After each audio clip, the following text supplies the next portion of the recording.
Hi, my name is Cherie Boozer and I'm Director of Teacher Quality, and today we're going to review the process for the new South Carolina Expanded ADEPT 4.0 rubric. All right, this is the new the South Carolina New Expanded ADEPT Principals Meeting Training.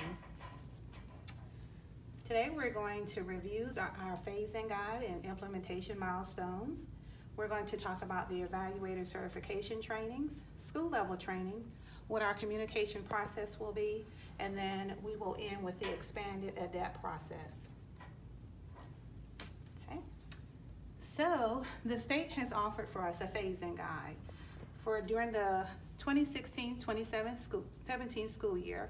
We began the process with training our staff, principals, assistant principals, district administrators, lead teachers, coaches, and we're in the process of continually training those. I do understand that there are a few of you that are not trained, and we are aware of that.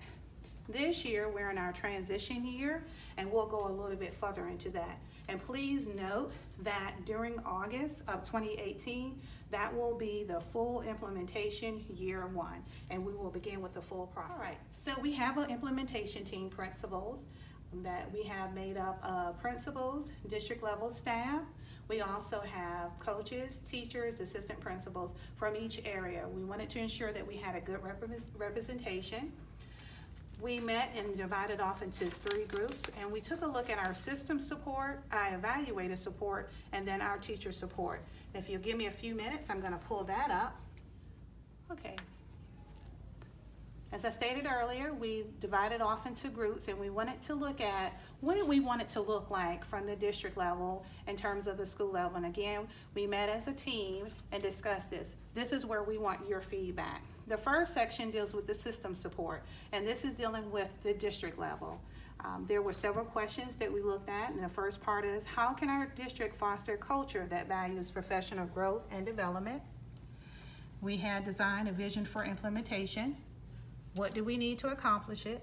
By when? And then who will be the lead? Here, when we talked about the professional growth, we talked about developing a PD calendar. We also talked about providing development activities that align with teachers' professional growth and development. Here, what do we need to do to accomplish it? We suggested that district and school level staff work together to develop a PD calendar. We were talking about using the MTSS meetings to do this. We had done that last year and found it to be very effective. Providing an assessment of professional development needs. And then also provide funding for summer PD so that we'll have an option to develop those self-paced training modules. We said ongoing, and of course district level staff and school administrators. The next section we have is how should the SCTS rubric indicators be embedded? Of course, providing the monthly trainings through the school, and we'll take a little bit deeper look at that. Also provide district training sessions as needed. When? During principal meetings, and then provide training materials to you, and that will be ongoing as well. The last one in this section for system support is what opportunities do we have to communicate how the rubrics support teacher growth and the profile of the South Carolina graduate. Of course, as a team, we said embed rubric overview and orientation and our professional development plan for the 2018-19 school year. Beginning in the spring, and this is a part of it now, incorporate the rubric indicators in spring 2018 professional development trainings. And that will be held at the school level as well as the district level. And then also highlight the SCTS rubric in district communication as well as in school communication. And then of course you can see here that we would share the PD calendar and the resources with principals and also our identified stakeholders, anyone that's impacted by this. Ongoing, and then of course district level staff and school administrators would be in charge of this process. So our next support that we looked at was our evaluator support. We looked at that and we talked about what structures do we have in place here to support our evaluators. And of course, the first question addressed, how can evaluators and coaches improve at key coaching skills? We said that we could provide refresher sessions in which district and school level sessions will be offered. Again, that opportunity to practice observing, scripting, and conferencing. as a part of this, and what we need to get your feedback on, is that we need to establish a timeline for these refresher sessions. We want to have that done by March of 2018, because again, realizing that in August of 2018, that's the full implementation of year one. The implementation team, district level staff, and school level administrators, we want you to be involved in this process.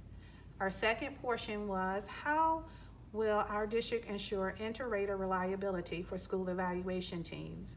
Again, we have to have those sessions in which will be held to provide time for us to practice using the rubric. In order to do this, again, we got to establish a timeline for district and school level trainings. We would like to have this in place by May of 2018, and so we'll need your feedback here as well. And then, of course, who will need to be evaluated, and when will they take their certification exam?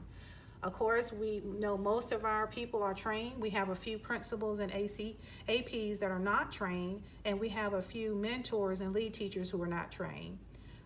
We need to establish training dates.